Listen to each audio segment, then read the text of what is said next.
Heç vaxt Avropaya getməmiş Azərbaycanlı. Nə təsəvvür edir? Rahat həyat. Bəs o deyim var ya, pozğunluq gəldi Avropadan bizə. O nə dərəcədə doğrudur səncə? O doğru, nə tər doğru deyil. Bizə görə doğrudur. Amma Avropada heç kimin həyatına burnunu soxmur deyə. Qardaş. Ona görə də o pozğunluq deyil onlar üçün. Nice. Bir şey sənin mədəniyyətinə tərsdirsə, o demək deyil ki, sənin mədəniyyətin düzdür. Yəni sən mədəniyyətini özünlə daşı, okey, başqa bir ölkəyə. Amma onu təbliğ eləməyə çalışmaq Alınmaz. alınmaz. Yəni Yəni alınmaz. yəni bölüşə bilməyəsən. Kimdən bölüşəsən? Birinə deyəsən o xarici bir vətəndaş. Mən elə düşünmürəm deyə. Nice. Amma insanların çox vaxt təsəvvür elədikləri Avropada gələn kimi bol qazancdır. Belə bir şey yoxdur. Əfsuslar olsun ki, yoxdur. Ən azı bir il yoxdur. Yoxdur. Gəlib öyrəşməyin, pul yığmağın, işə alışmağın daha çoxdur. Polşadan misal çəksək, yəni ilk gələndə əgər sənət bilmirsənsə, ya nə bilim, tikintidə işləyəsən, kuryer işləyəsən, taksi işləyəsən. Çünki elə gəlib aldadılanda çoxdur. Qardaşım gəl gedək xaricə, taksi işləyəsən, nə bilim, fabrikdə iş var, ya ev qalmağın zadı verirlər. Qardaşım pul yoxdur elə bir şey. Məsləhət kimi deyirəm ki, Avropanı pozğun bir yer kimi görməyin. Çünki Avropada insanlara qoyulan dəyər, insanlara qoyulan mədəniyyət bizim ölkədə yoxdur. Vallahi Bunu deyirəm, bu qalsın yadda. Pozğunluq nəyə görə ölçülür? Mənə görə tartışıla bilər. Tartışıla bilər. Amma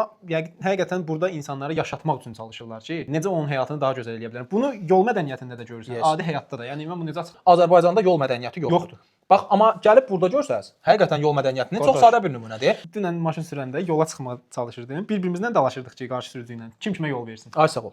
Misal üçün, yəni sən deyir o keç, bu deyir o keç. Amma bizdə soxur özünü ora bura. Yəni Avropanı çox da pis bir yer kimi təsəvvür eləməyin, amma çox böyük gözləntiləriniz də olmasın. Sadəcə mədəniyyət və insana qoyulan dəyər açısından mənə görə Azərbaycandan daha üstündür. İzləyicilərimizə belə bir sual. Bəs sizcə Azərbaycan Avropadan nəyi almalıdır, nəyi almamalıdır? Gözəl sual. Bunu yazsaz həqiqətən maraqlı olar. Gözləyirik.